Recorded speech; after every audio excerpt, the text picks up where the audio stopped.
아침에 한 분을 먼저 보내드리고 이제 지상아 갈라 자매님을 떠나 보내고자 다시 이 자리에 모였습니다. 저는 지금껏 사제 생활을 통해서 하루에 2번 장례미사 하는 것은 처음입니다. 연령 회장님께서도 고생을 하셨습니다. 여러분들도 마찬가지고요. 연도를 2번, 3번씩 하시고 오늘은 아침부터 나오셔서 지금까지 계시니까요. 모두들 정말 감사합니다. 슬픔에 함께 해주셨어요. 지난번 강명식 바오로 회장님을 먼저 보내고 그 시간에 지상아 갈라 어머니께서 병원에 입원하셨는데 이제 때가 찾아온 것 같습니다. 우리에게는 성도 한 분을 떠나보내는 슬픔에 또 한 분과 이별하는 아픔이 겹쳤고 유가족에게는 아버지를 떠나보낸 슬픔에 이제는 어머니와 이별해야 하는 고통이 겹치고 말았습니다.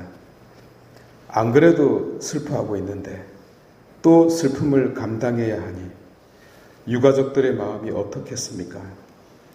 참으로 심심한 위로를 드리는 바입니다. 그럼에도 불구하고 어쩌면 오늘은 특별한 날일 수도 있겠다라는 생각도 들었습니다. 왜냐하면 이곳 공고지를 예쁜 수선화로 가꾸어 오셨던 2분이 이제는 그 공로를 인정받아 하늘의 꽃밭을 가꾸는 분들로 승진하셨기 때문입니다. 갈라 어머니, 이제 부군을 다시 만나셔서 어떻게 하면 하늘의 정원을 아름답게 꾸미실지를, 나아가 자녀분들의 마음과 연결되어 있는 그 하늘 꽃밭을 어떻게 아름답게 가꾸실지를 고민해 보시기 바랍니다. 우리 모두 기대하겠습니다. 여러분, 사담입니다만 세례명을 지을 때 잘 지어야 되겠다는 생각을 했습니다. 갈라 자매님, 갈라. 그래서 가신 것 같아서요. 처음에 당신을 배웠을 때 사춘기 소녀 같은 미소로 웃던 모습이 아직도 눈에 선합니다. 그때 제가 무엇을 물어보았는데 설명을 하셨어요. 그런데 끝이 없는 겁니다. 2번 그러고 나서는 제가 물어보지를 않았는데 혹 제가 안 물어봐서 가셨나라는 생각도 드네요. 그 부분에 대해서 변명하자면 시간이 없어서 끝까지 못 들은 것입니다. 언젠가 저도 영원한 시간을 얻게 된다면 그때 다시 설명해 주십시오. 제가 영원히 듣도록 하겠습니다. 어쨌든 우리 모두가 잘 알고 있다시피 갈라 어머니께서는 이 거제도를 아름답게 가꾼 장본인이 아니겠습니까? 올해 향년 89세, 슬하의 5 아드님과 한 따님을 두시고 언제나 꽃과 함께 사셨던 봄 처녀였습니다. 100세도 못 채우고 이렇게 일찍 떠나시네요. 저는 갈라 어머님을 보면 한국판 타샤 튜더가 떠오릅니다. 예쁘게 정운을 가꾸신 할머니. 그런데도 아름답게 느껴지는 그녀 말입니다.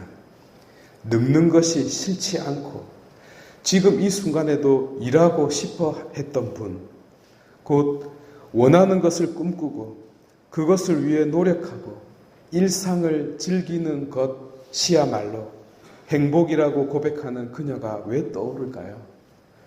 그래서일까요? 오늘 당신의 빈자리는 저희 본당 성도분들에게도 크나큰 슬픔이 아닐 수 없습니다. 더욱이 당신은 무엇보다도 강 회장님과 더불어 신앙심이 깊으셨던 분이 아니셨겠습니까? 평소에 2분이 입버릇처럼 말씀하셨듯이 충실한 신앙으로, 특히 부활에 대한 믿음으로, 더불어 순명과 순종의 자세로 사는 것이 당신들의 한평생의 원이었기에, 그리고 그렇게 사셨기에 우리 또한 지금의 우리 자신의 삶을 되돌아볼 수 있는 것 같습니다. 가끔 저는 연세 드신 분들의 믿음에 대하여 생각해 볼 때가 있습니다. 오래되었지만 논리적이지 못한 믿음, 그러나 동시에 삶이 된 믿음이자 입고 있는 옷이 된 그 믿음 말입니다. 그 순간 제 믿음과의 큰 차이를 발견하는데 그것은 참으로 정말로 믿는 믿음과 그럴듯한 이론으로 떠드는 제 모습과의 비교입니다. 당신들은 배운 바를 믿고 믿은 바를 자녀들에게 가르치며 동시에 가르치는 바를 당신들이 몸소 실천하며 그렇게 단순하게 사셨습니다. 반면 저는 뼛속 깊숙이 심장 깊이 아니 피 전체에 믿음의 진정성이 녹아있지를 못합니다. 두 분을 만나고 나서 이 점을 볼 수 있게라도 되었으니 두 분에게 감사드리고 싶습니다. 이제 평소 믿음대로 그토록 바라셨던 그리스도를 만날 수 있게 되었으니 새 꽃밭에서 구세주 그리스도와 함께 즐거운 시간을 가지시길 빕니다. 다만 참고하시면 좋겠는데요. 그리스도라고 불리우는 예수께서는 짧은 비유를 좋아하셨습니다. 그래서 저에게 했듯이 그리스도 그분에게 길게 설명하지는 마시기 바랍니다. 지세포 성도 여러분, 이 시간 제 이야기에 정성이 깃들어 있지 않다고 여기지 말았으면 합니다. 저는 어제 한숨도 못 잤습니다.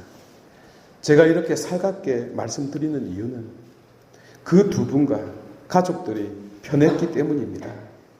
예컨대 큰 아드님과 큰 며느리는 저한테 맛있는 것 많이 사주시고 커피도 사주고 잘 씻지도 않는데 좋은 비누까지 선물해 주셨어요. 그래서 씻을 때 그 비누를 씁니다. 제 피부가 뽀독뽀독하지 안 보입니까? 그러니 양해 바랍니다.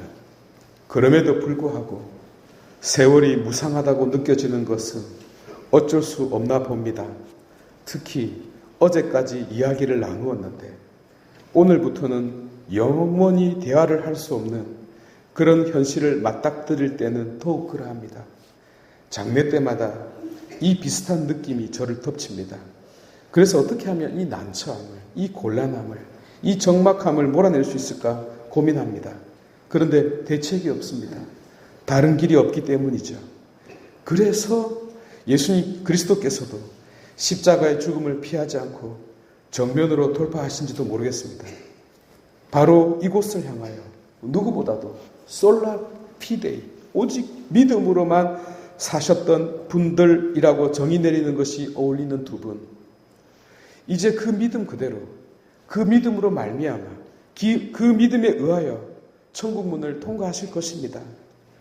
우리 구원을 위하여 몸부림치셨던 그리스도의 고통 한가운데로 들어가셨으니 영생을 얻으시길 빕니다. 남아있는 우리도 꽃향기에 코를 가까이 대는 소녀처럼 살겠습니다. 저는 오늘 성체 묵상곡으로 요셉 어르신께 홍하의 골짜기를 부탁드렸습니다. 이 노래를 들을 때마다 두 분이 가꾼 이 거제도와 공고지가 생각나고 사막을 아름답게 만드는 오아시스처럼 그 꽃을 볼 때마다 삶을 아름답게 가꾸어야 되겠다는 마음을 가지게 됩니다. 또 잘은 모르겠지만 애틋한 사랑의 스토리가 생길지도 모른다는 막연한 꿈도 꿉니다.